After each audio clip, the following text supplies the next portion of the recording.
Adoption, it's a very important thing, especially if you're the one being adopted. But what happens when there's an interracial adoption? What happens when you have a black child adopted by a white family? Very interesting. We're going to find out a little bit more about that on this show of St. Louis in Tune.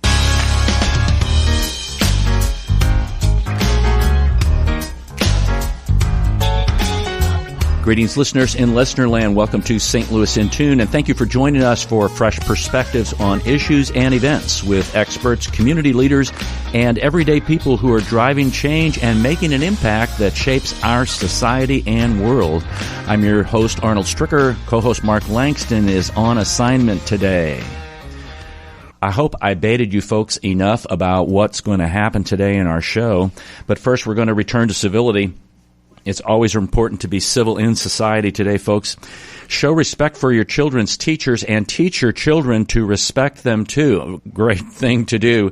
Sometimes, and as a former educator, as a retired school administrator, I saw parents shaming teachers, and while the kids were watching, and it just set a horrible example. So almost all teachers share these common things. They love kids.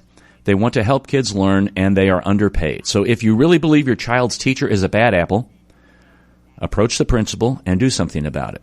Show respect for your child's teacher and teach your children to respect them too. I'm not saying all the teachers are wonderful. We're all people, and sometimes we have different strengths, and we all have different weaknesses. But talk through things. Don't just go crazy. So be respectful in every way that you can.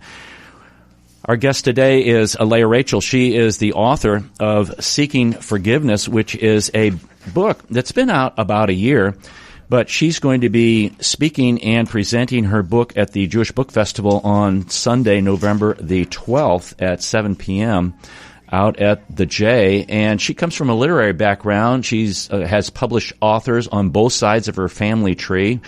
We're going to talk about that a little bit. She's been writing short stories since she was a little girl, and achieved her first public works not in elementary school, not in middle school, not in high school, but while in college at the University of Michigan in the literary publication Prism and the Right Stuff. She attended the University of Iowa's Summer Writing Workshop, placed 5th out of 18,000 entries in the 72nd Writer's Digest Writing Competition, and her first novel, The Other Shakespeare, earned an honorable mention in the Wishing Shelf Book Awards. We're going to talk about that briefly, too.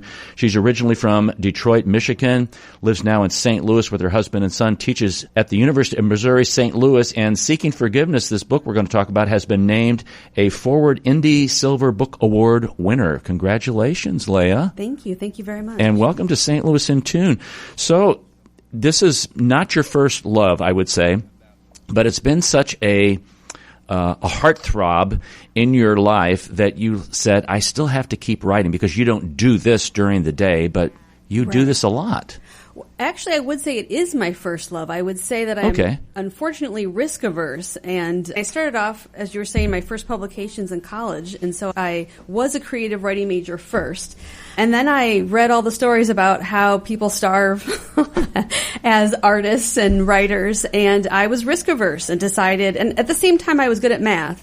So I chose a college major where I thought I'd make a living. And I was raised mostly by a single mother. My dad died early. We were always worried about money. So I chose a career where I thought I could make some money, and was always writing on the side. And so I've never given it up. And I will say, among my faculty colleagues, we had a lunch a couple years back where it turned out that all of my colleagues, I don't know if this is good to admit, but becoming college professors was our second choice. Amongst my colleagues, one, if they could have had their druthers, would have been like a principal investigator. They love solving mysteries. Oh, wow. Another one would have actually been like a stuntman in movies.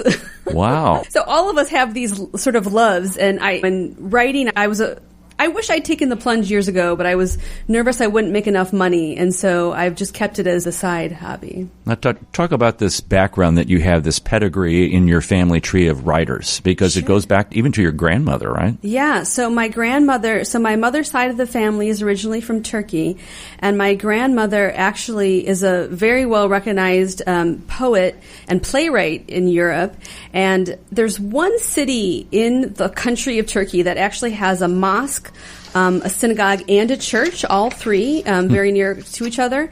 And my grandmother wrote a poem about that, and it became so popular, the government put it on a metal plaque, and it's now in the center of the city. So if you go ever to the city in Turkey, Ortaköy, you'll see this plaque that my grandmother wrote. And so I'm always very proud of that. And that was my mother's side of the family, my father's side of the family. And so my mother's side of the family is actually Sephardic Jews from Turkey. My father's side of the family is very Roman Catholic. My father was actually a priest. He was a Maryknoll who left the priesthood to marry my Jewish mother, which, as you can imagine, created waves. And one of my uncles, who was also a priest, wrote a number of books, liturgical books, and so he was famous, especially where I was growing up, for those. But I bring this up because my background, I feel like one of the themes in my life, and we all have sort of themes and threads, is the bringing together of worlds. Mm-hmm. And so I grew up with this Roman Catholic Jewish world definitely colliding and influencing my life.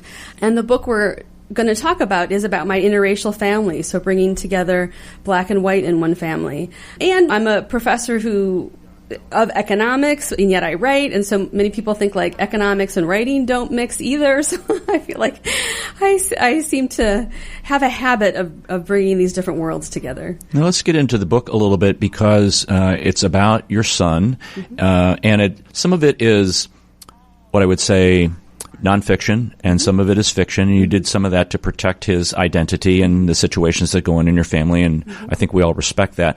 But some of the greatest lessons that you learned along the way, but I want you to think about that, but describe the book a little bit for folks about what it's about, and get into a little detail, but not enough that they won't want to buy the book. So I describe it as a semi-autobiographical narrative memoir. So it's about a white woman who adopts a black son and figures out she really doesn't quite know what she's doing. Doesn't know what she's in for. And so this is very true. So I'm a white woman who adopted a black son through the foster system here in St. Louis and had a lot to learn. You can read and think you're aware of issues and still have a lot to learn. But it is fiction officially and semi-autobiographical for a couple reasons. The main reason is to protect my son. So it's adopt a son and use him to write a book.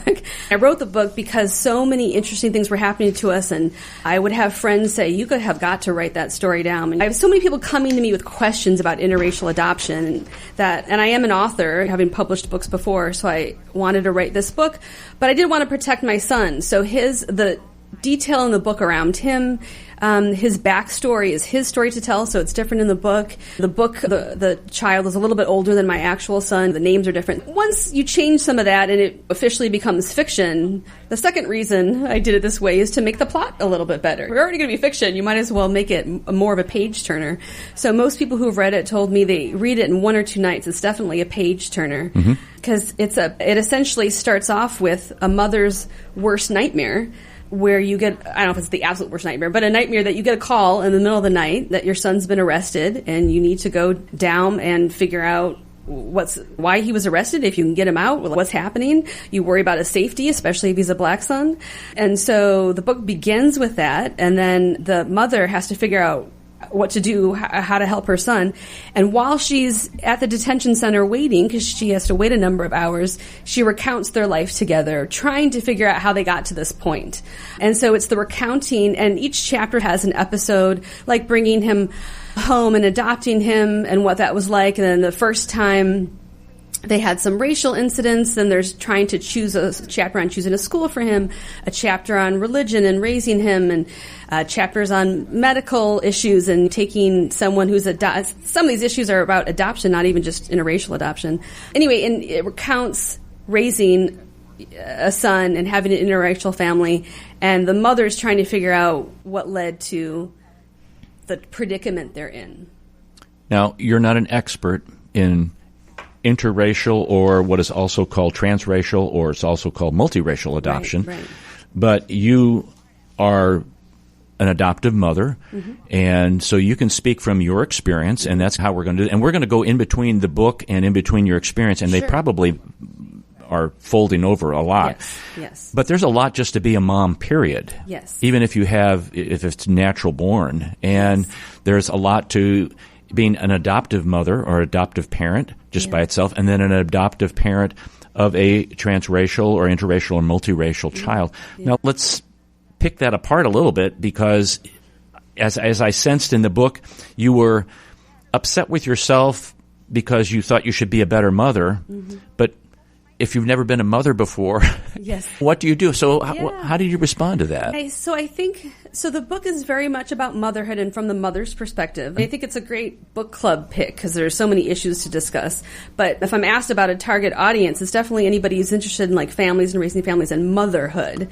And so the title of the book is Seeking Forgiveness, because I have come to feel that the hardest part about being a mother is that you never know if you're doing it right. There's not like an answer key where the first time your kid tells you he hates you, you look up page 283 and this is your response. Or you find out your child stole a pack of gum from the gas station. Like, how do you deal with that? You can't look up the right answer. So you deal with it, and then you won't know if you ever did it right. You won't know later on, I should have actually done this. Or there's a part in the book, which relates to my life, where I had to decide whether to send my son to a school when he started school that was majority black, but perhaps not as academically high-ranking, or more academically high-ranking, but he would be more of a minority. Because sadly, in this country, you can't have both if you have a black child. And it's a real dilemma, and you have to choose one, and you'll never know if you did it, or you hope, and probably nothing is perfect. But again, the book's seeking forgiveness, because you hope when they grow up and they go on to therapy and they don't blame you for absolutely everything. And you made a really good point that it's not like I turn to page 200, whatever, get the answer. And you adopted him when he was a baby, correct? Yeah, from the hospital. And that's even different than if you're adopting a child who's a little older, whether they're in elementary school or whether they're a teenager. There's other different dynamics going on there. So I think it was great that you were able to get him as an infant and as a baby. So we entered the foster system as foster parents, and so we didn't even know if we'd be able to adopt at all. And that is the way you should go in. It's my understanding, and it makes sense, that the foster system is they get annoyed with people who become foster parents hoping to adopt. It's called foster to adopt. You should go in knowing that the primary objective is reunification of the child with the family, and that's fine. And that is what my husband and I intended to do. And if it doesn't work out, sometimes the child come up for adoption. And I remember going in and saying to my husband, let's do this, because I want to do this.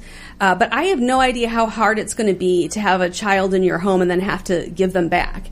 And I said, and we met, they have you take classes and whatnot. And, we met a number of people. There was one woman I met who had fostered a number of children. She was hoping to adopt and couldn't. And I met her when she just returned a child and was crying because she really missed him. And I said to my son, we'll do it. If it's too emotionally draining, I might not be able to do this more than once or twice. But we were very aware that the goal is reunification with birth family, for sure.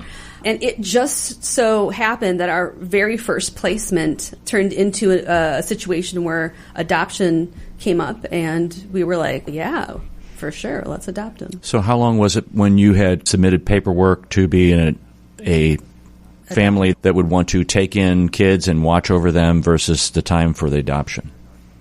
So the distance from becoming a foster parent, right? Yeah. So to become a foster parent took a year or two with all the classes and things you have to take, and then it took a little while longer to have a placement because we were asking for younger placements.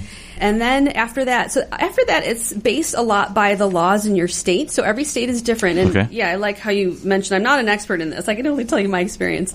But I did learn through this that used to be in the 80s and early 90s that children in the foster system would be in the foster system for a very long time because you give birth parents a chance to get a job and get their life together to get their child back. And then they would get close and then fall back and get close and fall back. So you'd have children never having permanency. So laws were passed in many states, and Missouri included, in the 90s, and I think it's 1995, 1996 in Missouri, where they put a time limit on that. So birth parents now get, I think it's 15 months or about a year and a half. And then after that, if they haven't made progress, then the child, it's called termination of parental rights, that just will happen, and the child comes up for adoption, kind of a thing.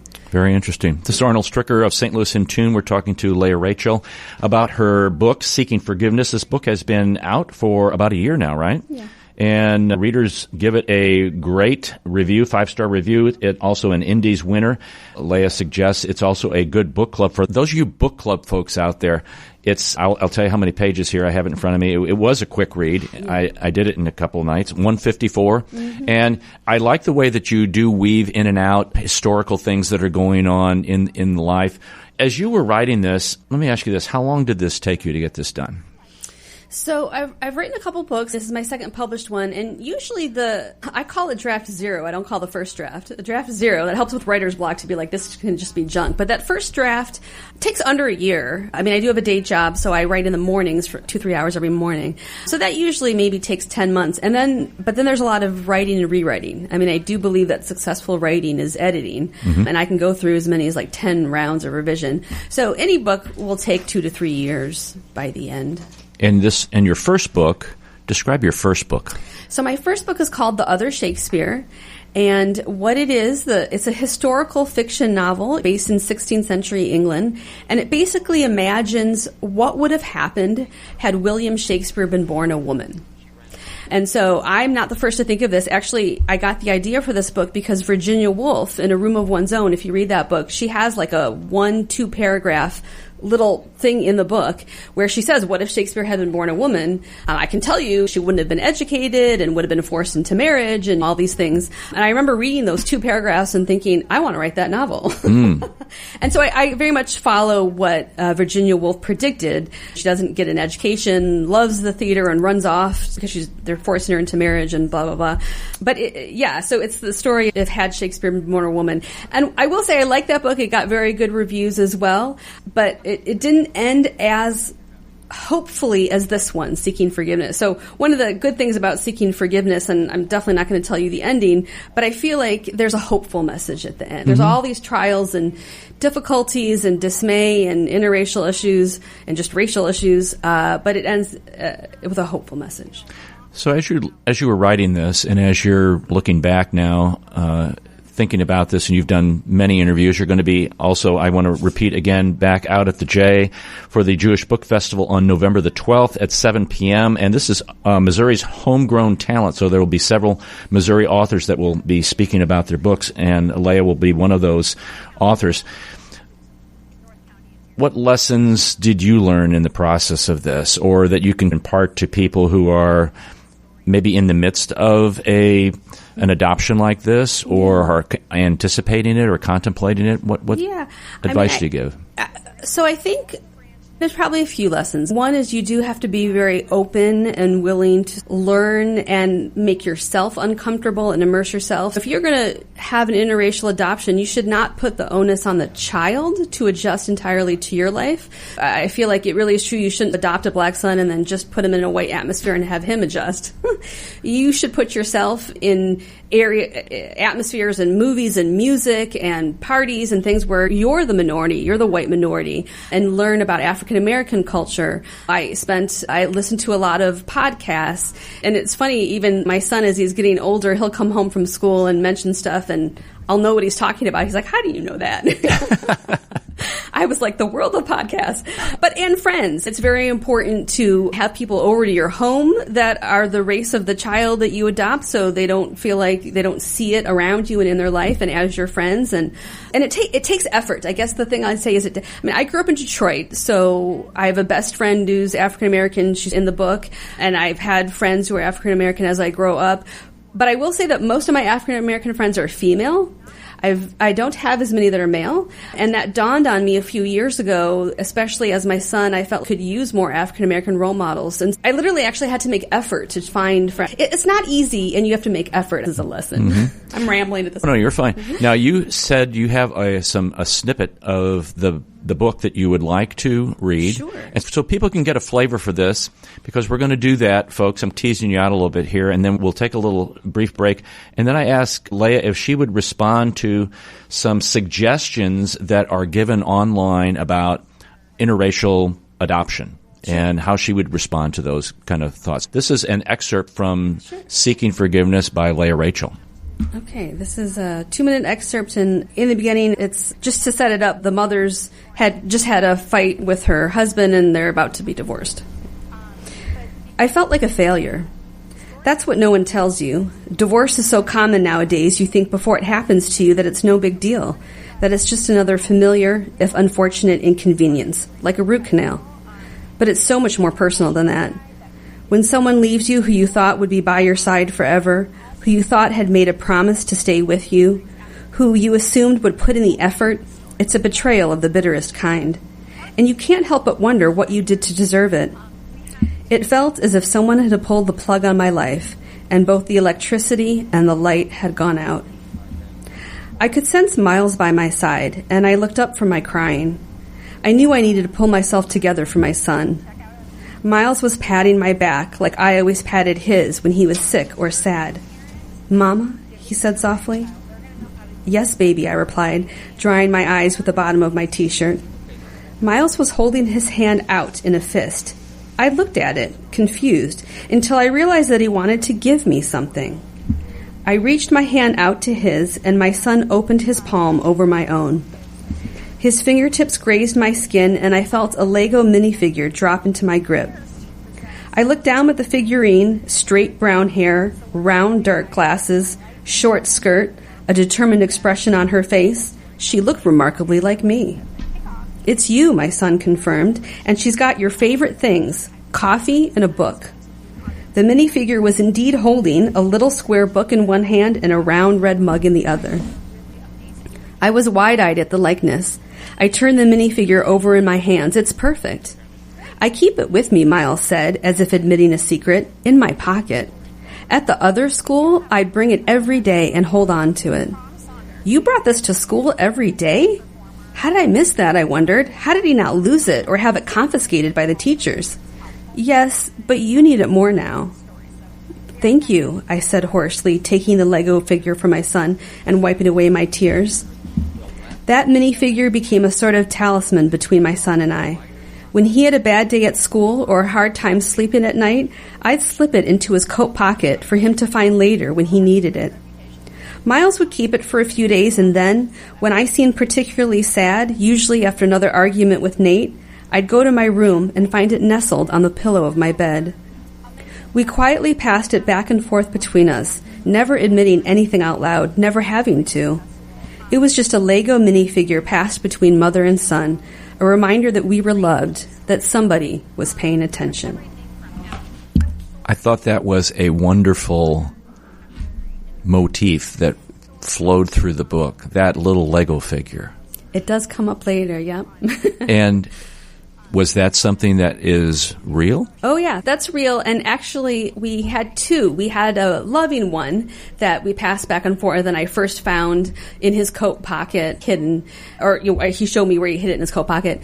But we also had an evil Lego minifigure that was like a hot potato, because it had this very scary face that scared my son, so he didn't like it. So he would like, "You take it," and then I'd hide it in his room. When he'd find it, you would hear him scream. He's because he'd found it, and he'd run to your bedroom and try to hide it in your bedroom for you to find it a few days later. So what a great thing. Yeah, and it ended up finally in the fish tank. Just scaring the fish. Yes. It's there right now. We're talking to Leah Rachel about her book, Seeking Forgiveness. She's going to be speaking at the Jewish Book Festival on November the 12th. That's Sunday at 7 p.m. Folks, you can get some tickets. Just go to I'll get you the website after, as soon as we're done. But you can go to Leah's website. Mm-hmm. It's Leah Rachel. It's LeaRachel.com. Mm-hmm. And you can check out a little bit more about her. So we're going to come right back, and we're going to talk about some other things that are going on in interracial adoption, and we'll get some insights from our guest. This is Arnold Stricker with Mark Langston of St. Louis in Tune. We'll be right back.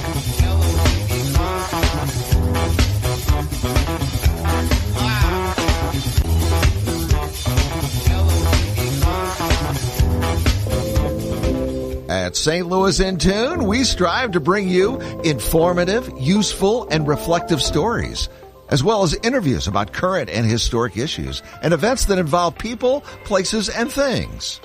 We cover a wide range of topics, such as the arts, crime, education, employment, faith, finance, food, health, history, housing, humor, justice, and sports, and that's just to name a few. While St. Louis in Tune originates from the Gateway City and covers local topics, we also connect to what's going on nationally as well. If you missed any of our previously aired programs of St. Louis in Tune, simply visit stlintune.com. That's stlintune.com. There you'll find the show notes and everything that was mentioned in that episode and all the other great episodes as well. And if you've got an area that you'd like us to examine deeper, just let us know by dropping us a note at stlintune@gmail.com. That's stlintune@gmail.com. St. Louis in Tune. It's heard Monday through Friday on the USRadioNetwork.com. and many great radio stations around the U.S. and, of course, right here in St. Louis. Our website again is stlintune.com. Visit us today. That's stlintune.com. This is Arnold Stricker of St. Louis in Tune on behalf of the Dred Scott Heritage Foundation. In 1857, the Dred Scott decision was a major legal event and catalyst that contributed to the Civil War. The decision declared that Dred Scott could not be free because he was not a citizen. The 14th Amendment, also called the Dred Scott Amendment, granted citizenship to all born or naturalized here in our country and was intended to overturn the U.S. Supreme Court decision on July 9, 1868. The Dred Scott Heritage Foundation is requesting a commemorative stamp to be issued from the U.S. Postal Service to recognize and remember the heritage of this amendment by issuing a stamp with the likeness of the man Dred Scott. But we need your support and the support of thousands of people who would like to see this happen. To achieve this goal, we ask you to download, sign, and share the one-page petition with others. To find the petition, please go to dredscottlives.org and click on the Dred Scott Petition Drive on the right side of the page. On behalf of the Dred Scott Heritage Foundation, this has been Arnold Stricker of St. Louis in Tune.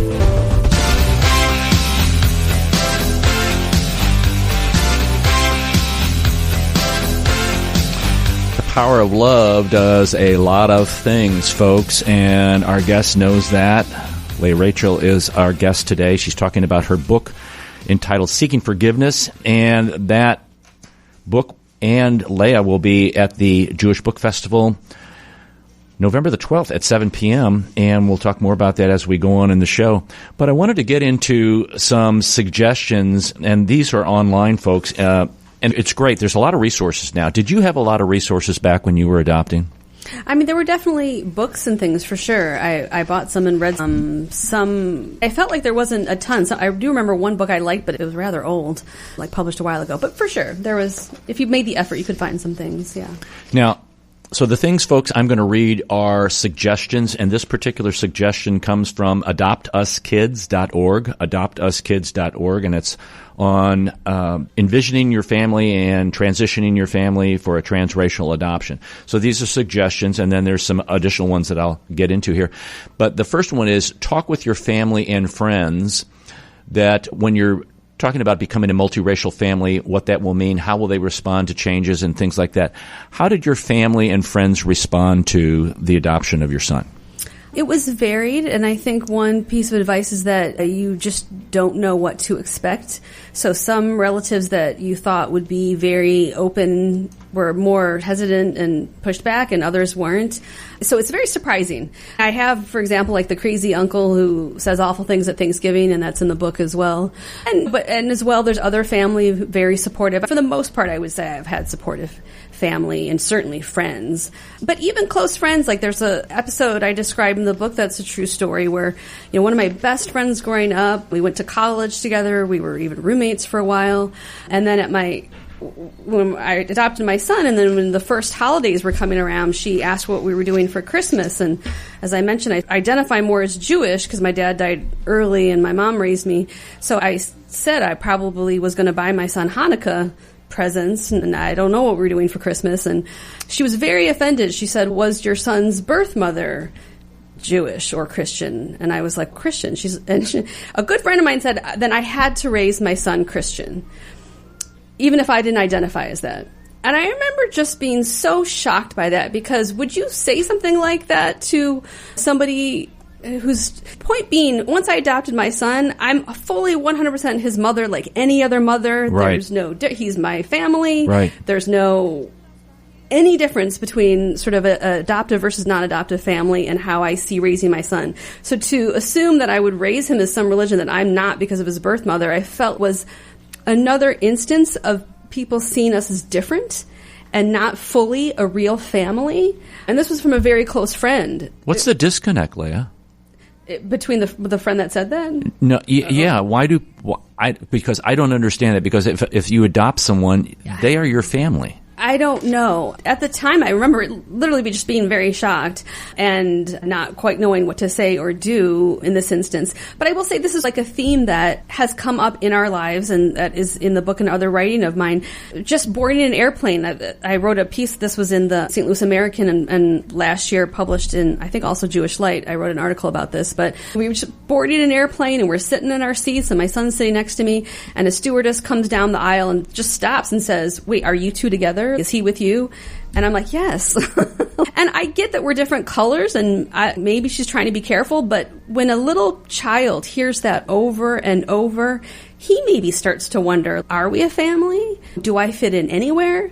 And it's heartbreaking. I don't know what goes on in people's minds exactly in every instance, but I can tell you this is something that at least I feel like other multiracial, transracial families get a lot of is that we're not quite a real family. So how do you approach your son, or if it was a daughter, in preparing them for those kinds of comments, or how do you deal with that after the fact that it has happened, like the airplane thing? I do say that I'm all about sort of radical honesty, and we talk about everything. I also feel like it should come up organically. So like talks with my son about safety and police come up organically as things happen, and this too. So I'll just, in the airplane, it was a moment, and I don't want to make a big deal of it.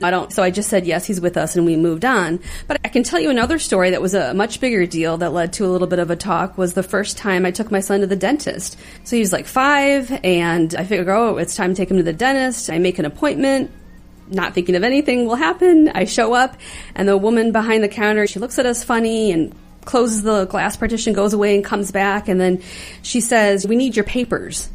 And I said, I have the insurance cards, and I'm handing her his insurance, my insurance. I just have all the info. She goes, no, I need his papers, his guardianship papers. And I'm like, guardianship papers? I need his mother or whoever's in charge of him to approve being seen by the dentist. I'm like, I am his mother.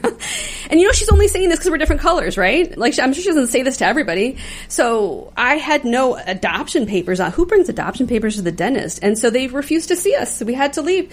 So we're in the car, I'm buckling my son up in the back seat, and then I go get in the car and I put it in reverse, and when I turn my head to look behind me to reverse, I lock eyes with my son, and he says, "Mom, did we have to leave because I'm black?"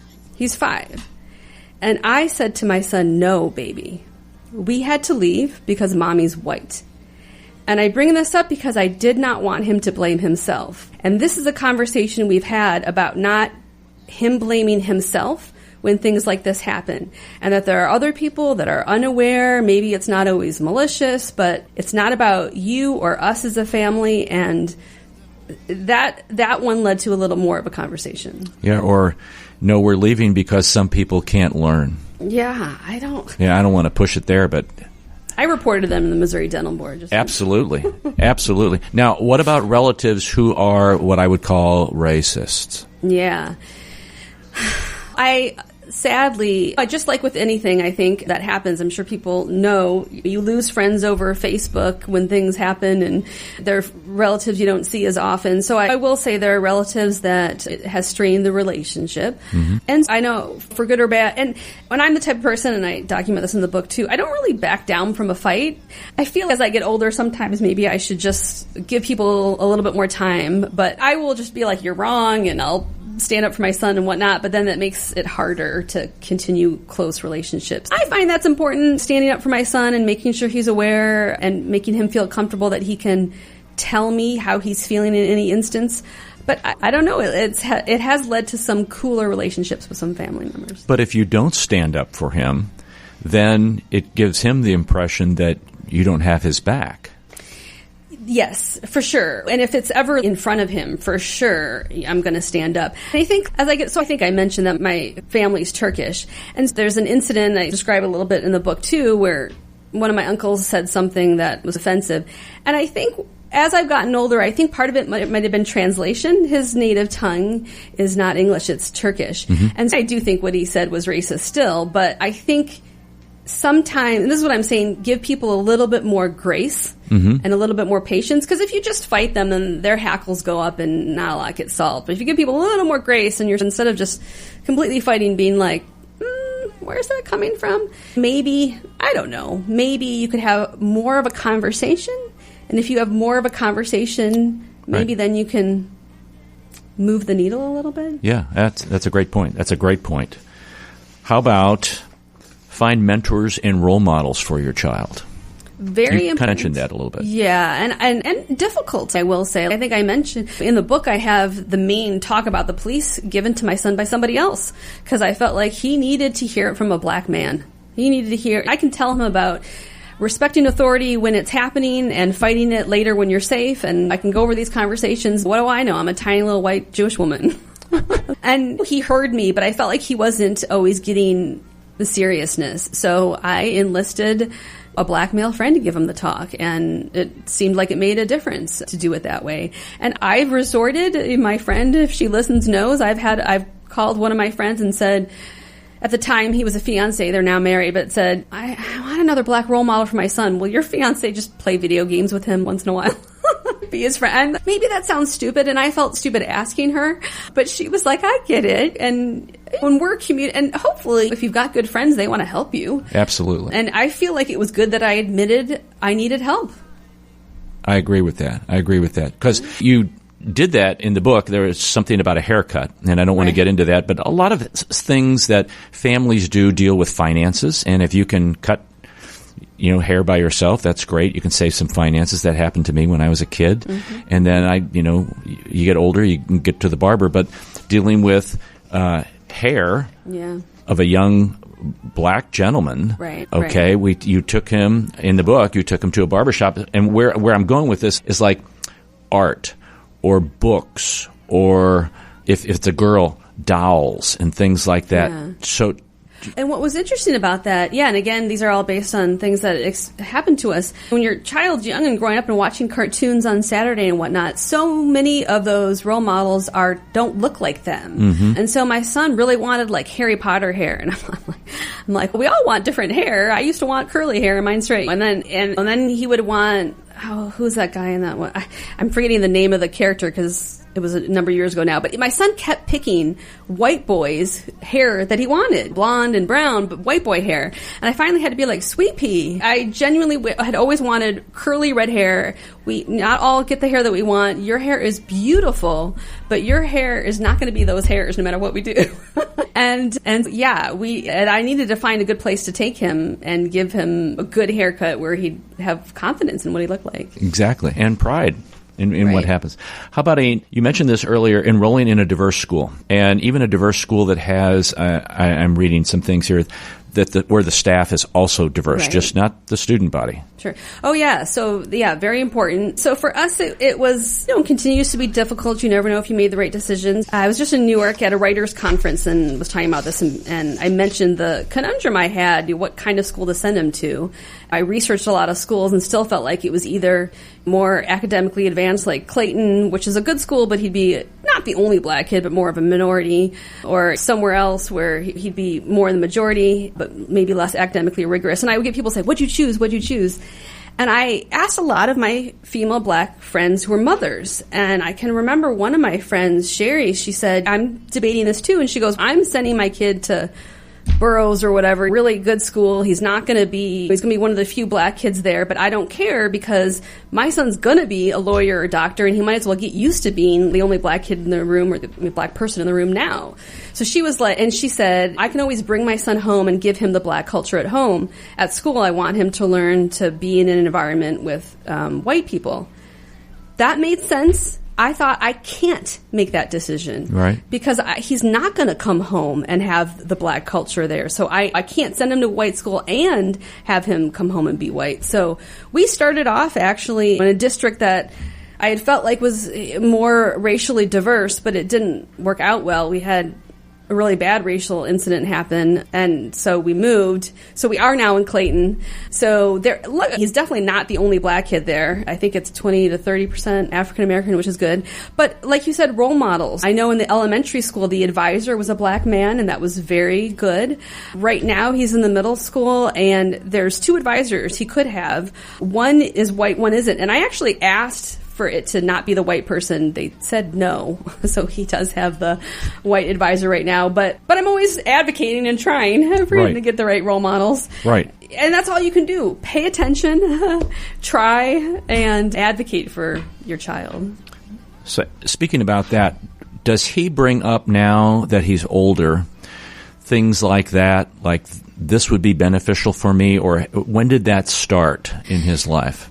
So my son's a little younger than the child in the book. So my son is only still in middle school. And so I wouldn't say he's advocating for himself now. No. I will say that I've raised him very proud to be black and he loves black entertainers, hip-hop music. Most of the friends he has made in the Clayton School District are other African Americans. And I do remember feeling like I succeeded as a parent when he said to me once, how did he phrase? He said something like, I'm sorry that you're white, but something about black is beautiful. Don't you wish you were black?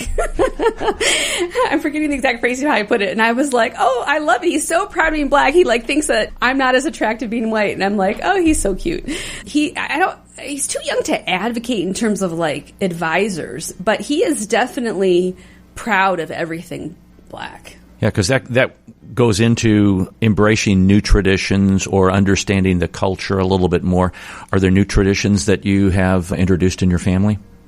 New traditions. Or celebrating other cultures. Well, obviously, like Juneteenth and stuff that we celebrate. Mm-hmm. And we do celebrate, Adoption Day and talk about, and again, I try to be honest with him about his backstory and stuff, which I'm not going to talk about on the air because, again, his history is his history. But we celebrate it in the family and talk about it and whatnot. And I bought books on 100 famous African Americans that as he grew older, we tried to read a chapter of. I tried cooking some foods that are more of his tradition than mine. I'm not great at it, though. That didn't last as a tradition. Or other cultural kinds of things that would make him feel like he's more at home. I think being aware. So I always try to also watch. So as a family, we always try to have one television show we're watching together. Mm-hmm. So we loved Blackish. I was so sad when Blackish finally ended. And what's great about that show, it's entertaining, it's funny, and it brings stuff up. Right. So that you can talk about it. And it's an opening for him to talk about it because you never know if maybe your child wants to talk about some of these issues as they're happening but is afraid to, right? We've tried to find shows and movies that can help generate discussion. That's definitely something I've made an effort to do. That's great. We've been talking to Leah Rachel. She is the author of Seeking Forgiveness, and she is going to be at the New Jewish Book Festival on November the 12th, which is a Sunday at 7 p.m. with a bunch of other authors, and you can get some information about that. Go to jcstl.com, jcstl.com, and there's information on the St. Louis Jewish Book Festival. It lasts from November the 5th through the 19th. We're actually going to be talking to several other authors on future shows, so you want to stay tuned for that. Leah, 2 questions here to close out. Give some advice to budding writers, and then lastly, give some advice to individuals who are contemplating a transracial or an interracial, multiracial adoption, or those who are in the midst of it now. Sure. So for budding writers, 2 pieces of advice. One I'd say is don't give up. So I think I mentioned just last month I was in New York for a writers' conference, meeting agents and editors, and they can be mean. And they can be cruel sometimes. Don't give up. If you just keep working, you'll be successful and it'll be worth it. And the second piece of advice in terms of writing, in my opinion, really is rewriting and editing. So really keep at it and edit until you get a really good product before you try to seek an agent or anything.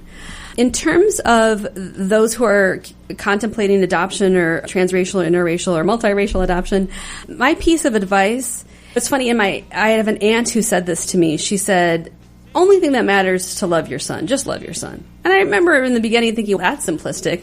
But I actually now think she's right.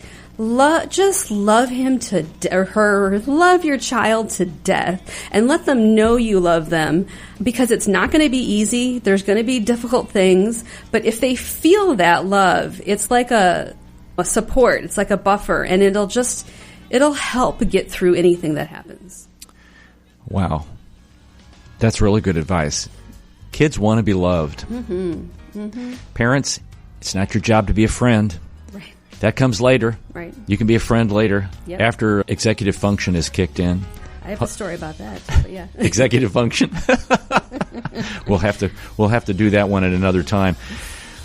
Leah Rachel's been our guest. She's the author of Seeking Forgiveness, and folks, go to the New Jewish Book Festival on November 12th. You can see her at 7 p.m. Get more information at jccstl.org, jccstl.org. Leah, thanks for coming on St. Louis in Tune today. Thank you so much for having me. I've really enjoyed it. That's all for this hour. Thanks for listening, folks. Don't forget, when the Martians invade, there's only one race, the human race, and every one of us have different characteristics and is uniquely valuable. St. Louis in Tune is a production of Motif Media Group and the U.S. Radio Network. For St. Louis in Tune, co-host Mark Langston, I'm Arnold Stricker. Remember to walk worthy and let your light shine.